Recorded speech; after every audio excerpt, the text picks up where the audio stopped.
Kung sabihin naniniwala ka sa batang to. Alam ko na ang lahat. Herman, buhay ang anak natin. Totoo ang sinasabi mo, Melissa. Totoong pinalabas lang niyo na patay na ang anak mo. Salamat sa pagiging mabuting ina niyo sa akin. Huwag po kayong mag-alala dahil may magandang plano si Ama para sa inyo. Bakit ganyan ang tsura mo? Nananaginip ba ako? Hindi ka nananaginip, Ate Charity. Natapos ko na yung mission ko. Nakabalik na ako sa langit. Kamukha kayong anak ni Nanay Leilani tsaka ni Tatay Arman. Totoong mamagulang ko sila?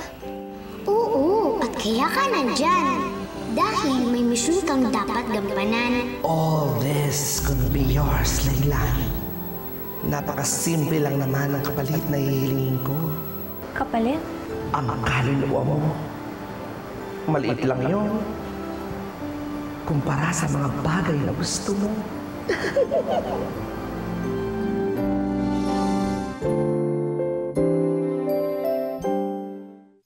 Nasa pangalan ngayon ang nanay mo, Ate Charity. Kailangan mo siya puntahan, Ate Charity, bago pa mahuli ang lahat. Huh? Nay?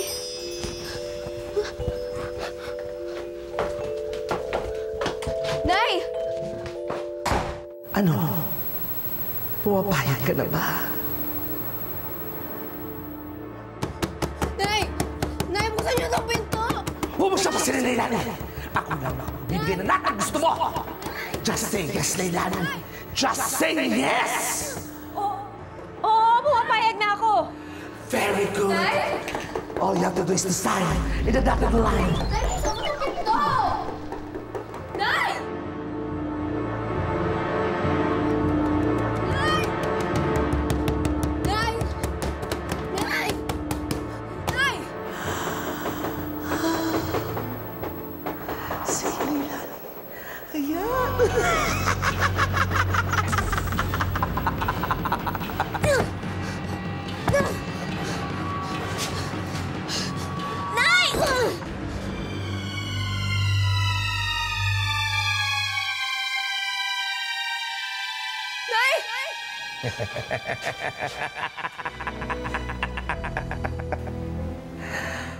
Anong ginawa mo sa kanya? Huli ka na, Charity. Amin na ang kaluluwa ng nanay mo. Hindi. Hindi niyo pwedeng kunin sa akin ang nanay ko. Oh? Well, kung mapilit ka, meron pang isang paraan para mailigtas mo ang nanay mo. Ano yun? Sumama ka sa akin. Sumama ka sa akin, Charity. Ano? Gusto mo bang iligtas ang nanay mo? Ayaw.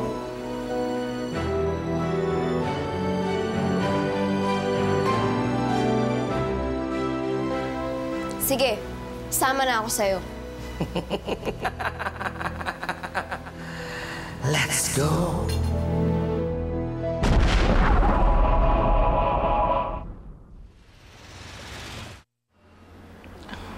Sigurado ba kayong magaling na kayo?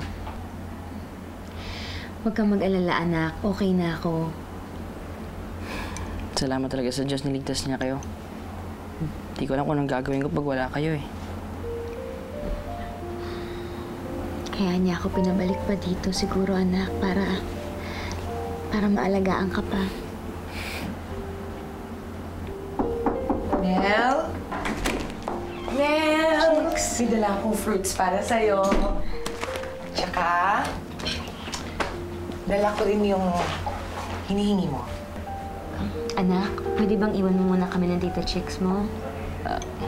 Sige po. Dili lang. Ito po.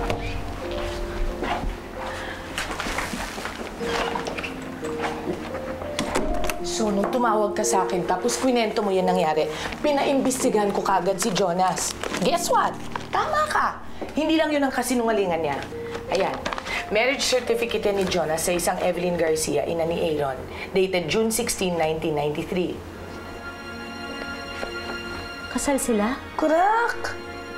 So ngayon, may nauna ng papeles na nagpapatunay na kasal pala si Jonas nung kinasal kayo. So, ang ibig sabihin lang nun, null and void yung marriage niyo. Chicks, gawan mo ng paraan na makalabas ako dito. Bakit? Kaya mo na ba? Oo, kaya ko na. Sige na. Kailangan makaalis ako dito bago pa bumalik si Jonas. Sige, sige. Sandali lang.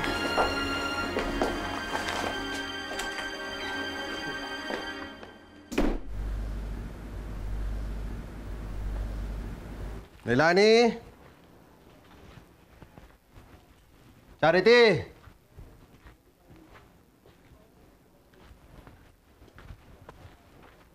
Charity!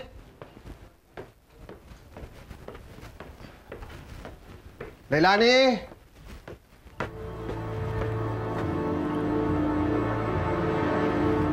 Leilani!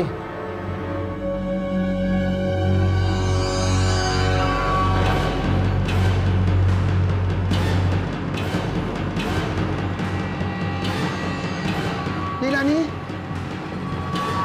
Leilani!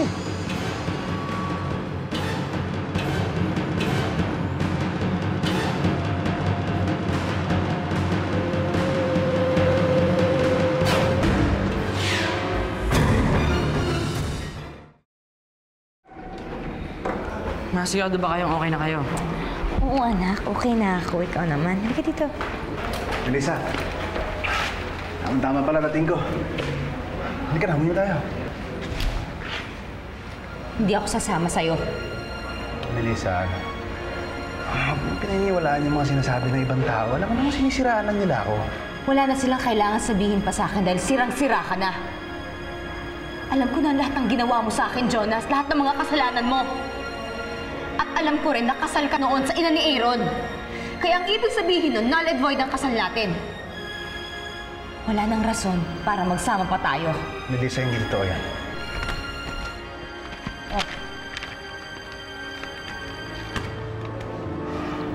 Hindi ka na. Hindi ka alis.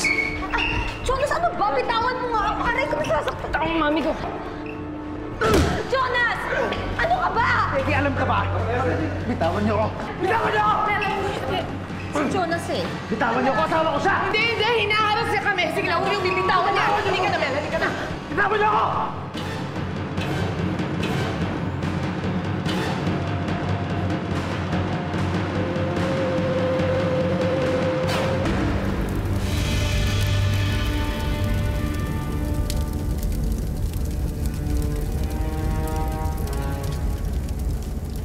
Anong ginagawa ko dito? Hi! Hindi ba binenta mo ng kaluluwa mo sa amin? Pero ang sabi niya, babalikan ako ni Arman. Oh! Correction! Ang sabi namin, magiging maganda ka. Dahil baka sakaling balikan ka ni Arman. O, pero hindi ba? Look at yourself. Maganda ka. Pero anong ginagawa ko dito? Ang sabi ninyo, kukunin yung kaluluwa ko kapag namatay na ako. Well, let's just say na minadali namin ang kamatayan mo so that we can be together. Mga walang hiya kayo? Ninoko niyo ako? Naman. And that's exactly the reason why we are called devils. Excuse me. Welcome to hell. Nay!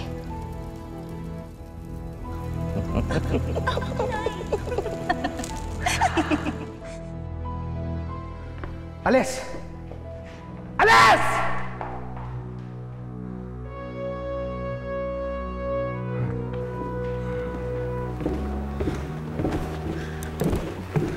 Anong nangyari? Kailan daw uuwi si Melissa? Hindi na siya babalik. Ano ibig mong sabihin? Iniwan na ako ng anak mo! Hindi na siya babalik! Ay! Ano nangyayari sa'yo? Dad!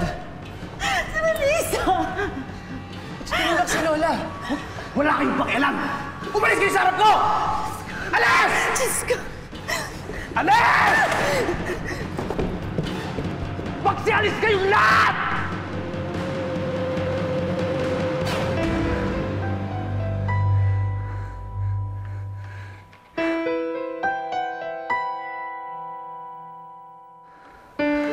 Hindi mo ako pwedeng iwan, Melissa. Akin ka lang. Akin ka lang.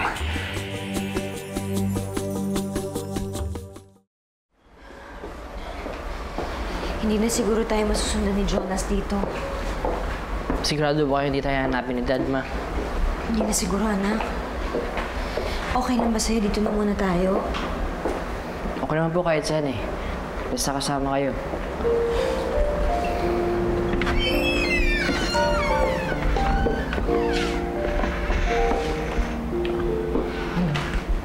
Okay na to? Oo naman, chicks. Salamat sa tulong mo, ha? Ma, sandali lang.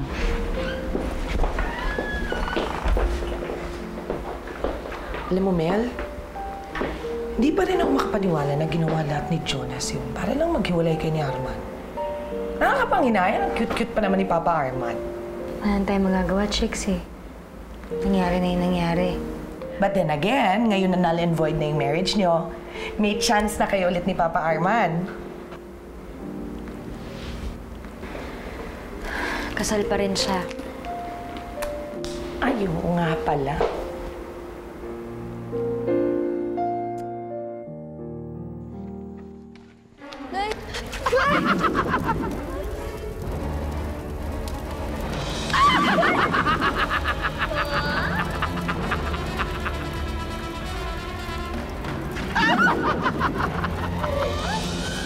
Pakawalan niyo siya! Pakawalan niyo ang nanay ko! Oh, I'm very sorry, Charity. Ayon sa kontratang ito, ibinenta na ng nanay mo ang kaluluwa niya sa amin. Wala.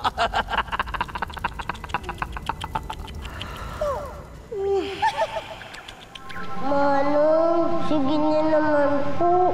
Please, tulungan mo na si Charity at ang nanay niya. Manong, kawawa naman po siya. Oo nga. Wala naman siya kalaban-laban sa dalawang demonyong yun. Yan ang misyon ni Charity. Gustuin ko man tulungan siya, hindi maaari. Kailangan malusutan niya yan ng mag-isa.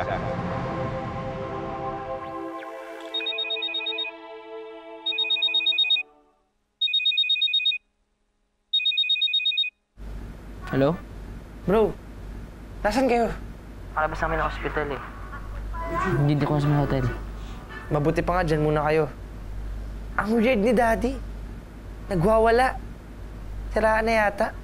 Magtatagal pa ba kayo dyan? Hindi ko na ano plano ni Mami. Sayang. Hindi mo ako matutulungan dun sa sorpresa ko kay Isabel. Pero, mas importante naman na safe kayo. Pero kung gusto mo, bumisita kayo sa hotel. Park Lane Hotel kami. Park Lane Hotel? Pwede. Oo, alam ko yun. Sige, puntahan ko kayo dyan minsan.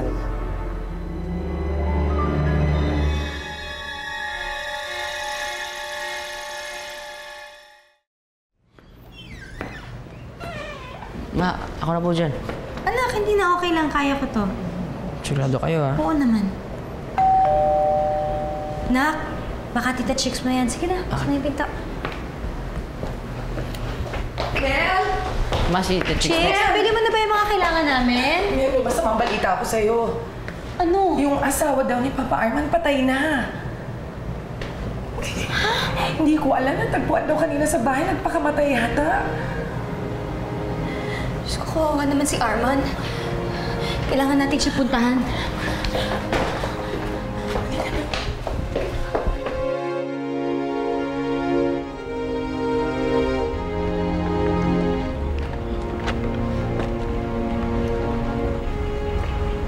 Sir, malinaw na suicide yung nangyari.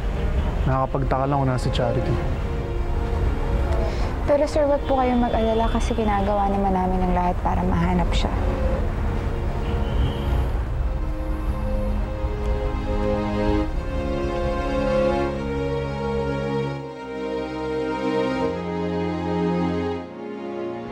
Mahal na mahal kita, Arman. Kayo ni Charity ang buhay ko. Ayoko na mawala pa kayo ulit.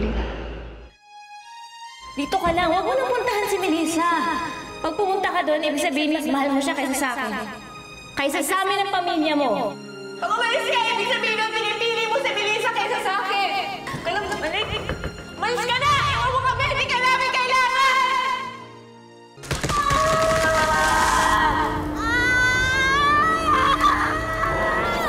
Ano nangyari sa kanya? Oh, don't worry.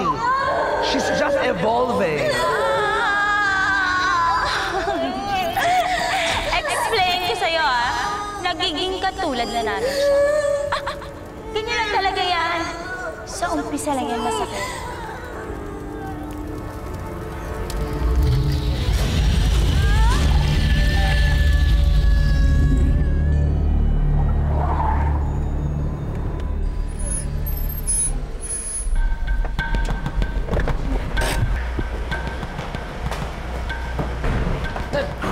Sumama ka sa akin!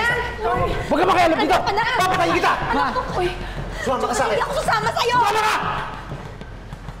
Michael! Huwag susunod! Ma!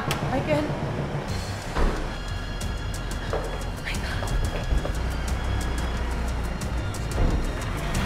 Ma!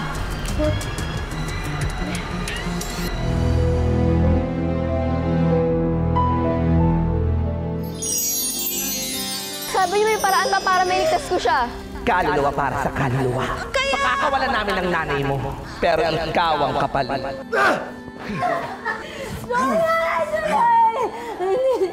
Ano akala mo? Matatakasan mo kami, Lisa. Akin ka lang! Akin ka lang! Ma, kung ano nang ginagawa ng daddy mo sa mami ni Michael. Ano nang gagawin natin? Hello? Hello, Michael. Andito yata ang mami mo kasama si Daddy. Parang nag-aaway sila. Nasaan ka? Hoy! Ano ginagawa niyo dito? Tama na! Kunin niyo na ako! Sige na!